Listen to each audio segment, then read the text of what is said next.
Hello and welcome back into Slick Talk. This is your host, Blackstone Joe. This is episode 33, my Scottie Pippen episode. Sadly, this doesn't have anything to do with Scottie Pippen or the Chicago Bulls, my beloved NBA team, which is kind of a good thing because right now, or I guess in recent years, all I've been doing is watching the Bulls pile up losses. But today's not about losses either. It's about winning. It's about winning with used oil analysis, finding problems, keeping your car, your truck, your airplane, whatever it may be, operating smoothly, running well, free of any serious issues. And if you do have issues, we hope to find them for you. We are going to unpack an issue that we found in a 6.0 liter Power Stroke.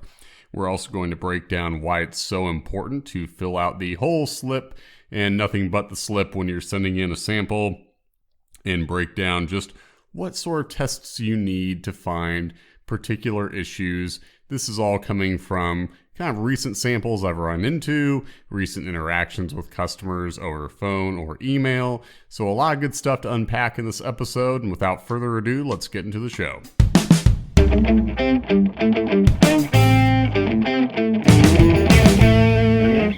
All right, so I want to kick things off with our Catch Pan segment. I had a customer reach out to me and ask, so what tests do I need if I'm looking for coolant contamination in my sample? Now, a lot of you already know the answer, but I'm always trying to keep in mind that so many people listening to this show are maybe of the uninitiated, which isn't a bad thing. Oil analysis is a bear to learn, and that's kind of coming back to the forefront of my mind since we just brought on a few new staff members, two of them writers. And I'm just thinking back to how long it took, for even me, your beloved host, Blackstone Joe, to get a grasp on this industry and our place in it, what we can find. So I never want to get too far removed from the beginning, as it were. I never want to get too far from the surface because we may have veterans around here. We may have folks who know maybe even more than me about certain topics, but I want to keep reaching back to the beginning so that way we stay in tune with folks, just like this customer here who wanted to know what tests they should ask for.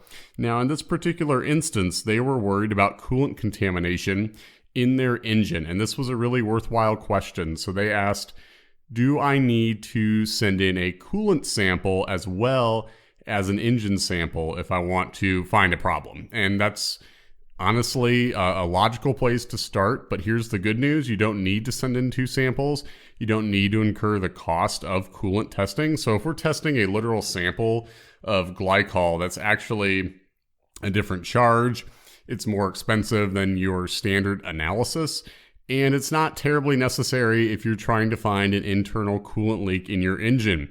So if you're familiar with our standard analysis, this covers the bases when you're trying to find really any issue with contamination. You're trying to determine engine wear, you're trying to see how the oil held up, if oil filtration was effective, the whole nine. So I was just able to direct this customer to a standard analysis. If you're unfamiliar, that runs $30. And with that, he's going to be able to learn if his engine is suffering from an internal coolant leak. So I told him he could also send in a sample of the coolant and we could look for any petroleum-based contamination. That would be possible as well. But it's really kind of an unnecessary measure. We're going to be able to look at the used engine oil and see if there's a presence of coolant, but also we're going to get so much more for them. We're going to be able to determine engine wear. We're going to be able to tell them how the oil held up, all those things I mentioned earlier. So if you're wondering if coolant contamination is a problem, just rely on the standard analysis. And here's the best thing. You won't have to worry about specifying each and every concern if it's in regards to contamination. As far as us pointing it out, we are going to point out coolant whenever it's there. However, if you have an instance where you've already solved a problem and you kind of expected there to be some residual contamination, let us know, because it's actually going to apply to our main event today, the whole slip and nothing but the slip, and how it's important to kind of describe your circumstances. If you know there's a problem, we're going to treat the findings differently than if we have to assume you don't know there's a problem. So we're going to get into that main event in just a little bit. But before then, we have a sort of an introduction and opening salvo to kind of draw an analogy for you and kind of get you started off with a reasonable comparison that isn't in regards to oil analysis, so you kind of know where I'm coming from with today's topic. Sadly, I had to pay a couple visits to the doctor not that long ago. And the reason was I had an issue going on that I wasn't sure what exactly it was. So here's my first step. I had to consult one of my best friends who's a doctor.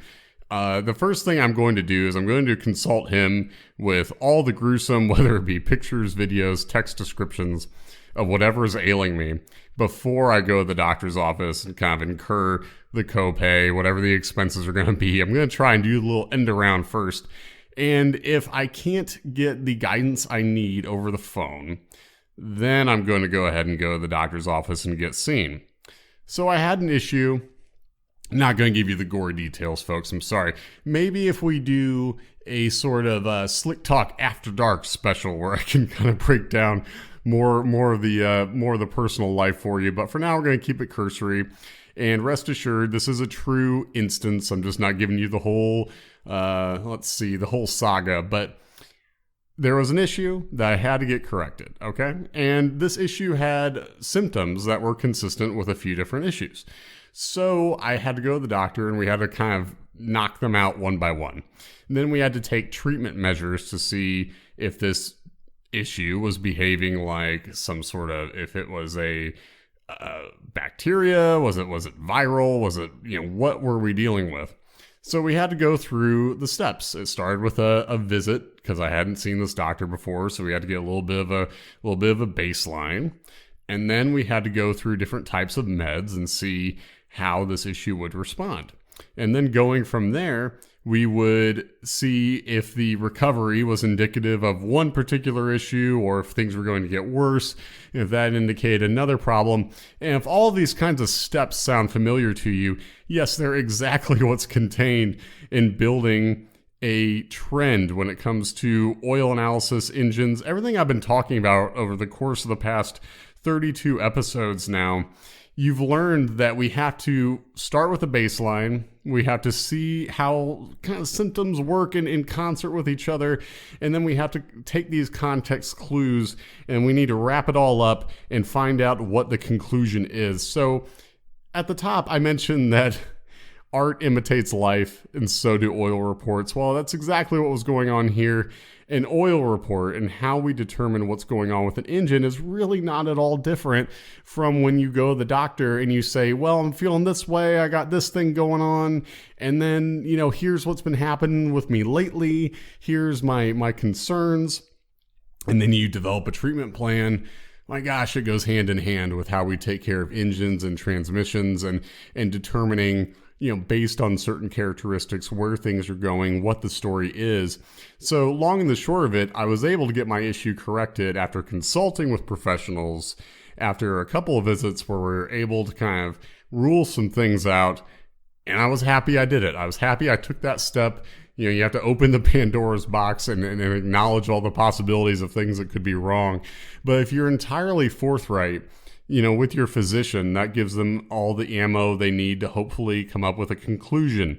And that's really quite similar to what we go through in the lab when we're dealing with certain samples and we have to find the problem. It's helpful if we have all of the ammunition in terms of surrounding context. So this takes me to the sample that inspired the episode. So this came from an F350. Specifically one powered by a 6.0 liter Power Stroke diesel.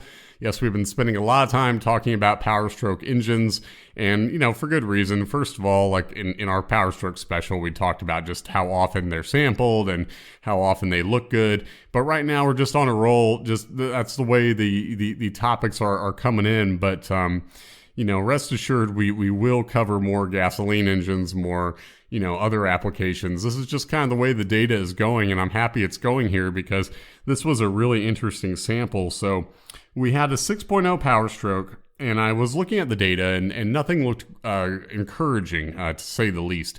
So we were dealing with a lot of excess wear. We had contamination, specifically in the form of coolant. And then we also had a high silicon level. And the thing is, I'm looking at the data, and then I'm going to the oil slip that is filled out that's sent along with every sample, and I'm really hoping to find if there are any context clues that don't amount to these findings showing an ongoing problem. Because guess what? When you correct an issue, when you take care of a problem, we can still find remnants of that problem. We can still see evidence of it.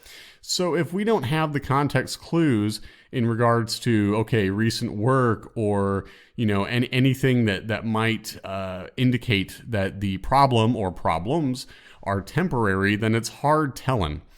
For us, especially if it's the first sample from the engine. So I had to, instead of offering, words of encouragement because I didn't know if things were going to go from worse to good or vice versa, I had to just acknowledge all the potential problems. I had to kind of lay it out on a platter. Well, we have the potential of dirt contamination because of all this silicon. We have coolant. We have excess wear, particularly aluminum that could be primarily from the pistons. We have a lot going on here.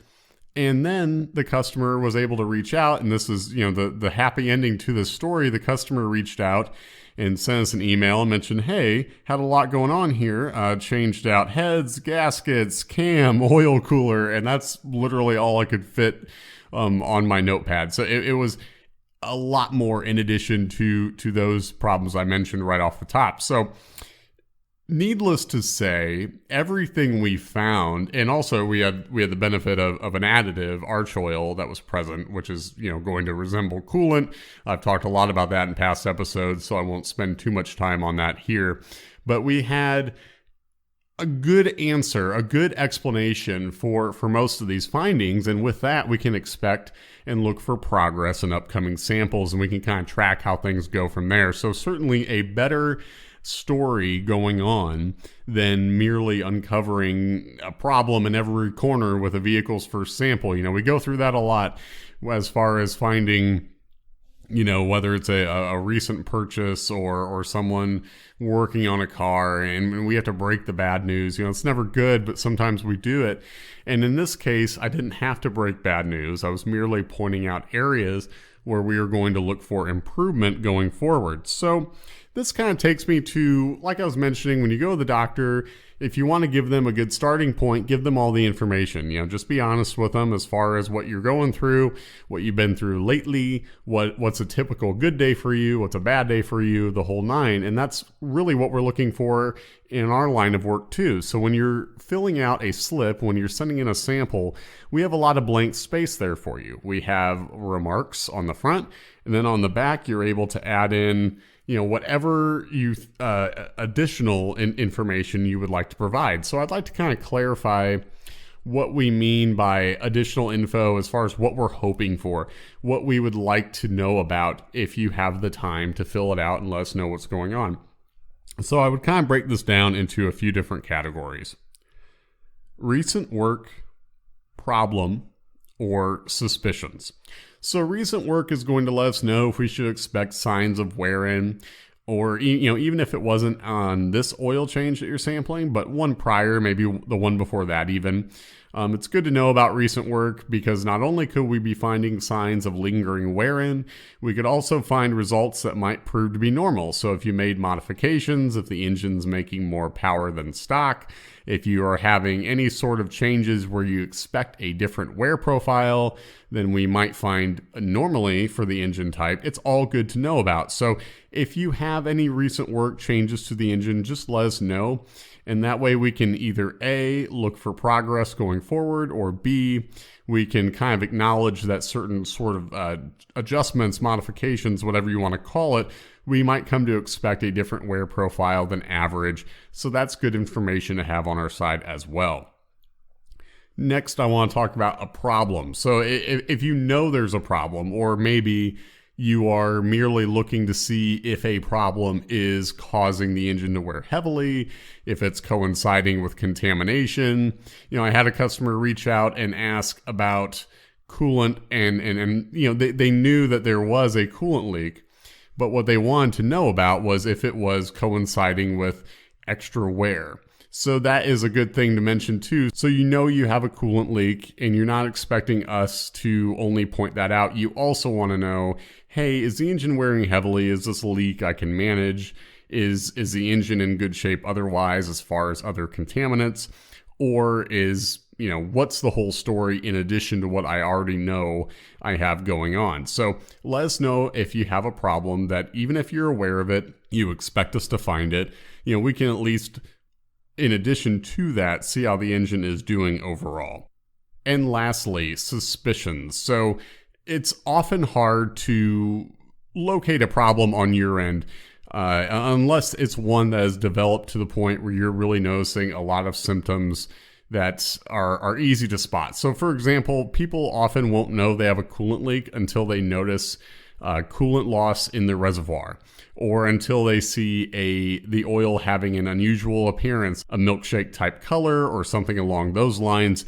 Often people won't exactly know what's going on until a problem has gone from bad to worse. So you might suspect an issue, but you're not quite sure. So maybe you've been noticing an unusual color out of the exhaust. You want us to then look for coolant, but you're not noticing anything besides an unusual color. So you're not convinced as far as just based on the exhaust having a different color than usual. You want us to check the sample and see for sure.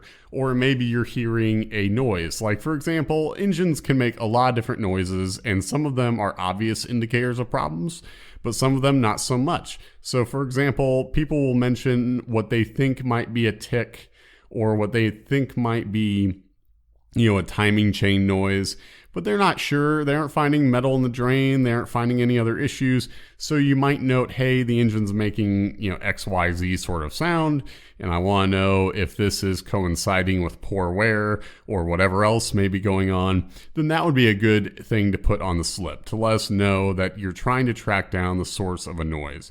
And often there are explanations that aren't wear related. So if you're not having an issue that is wear related, it won't always show up in testing. But even if it's not wear related, even if the explanation doesn't stand out in our results, we can still at least rule that out for you. So there are problems, with external components, things that are not sharing the engine oil that can go wrong. But boy, it's good to know that the noise that you're hearing is or is not related to poor wear. And if it is, we'll be sure to point out. If we see the combination of aluminum and iron that can indicate the timing chain is making contact with the case, we'll be sure to point that out. If we see a lot of iron that indicates lifter wear, we'll be sure to mention that as well.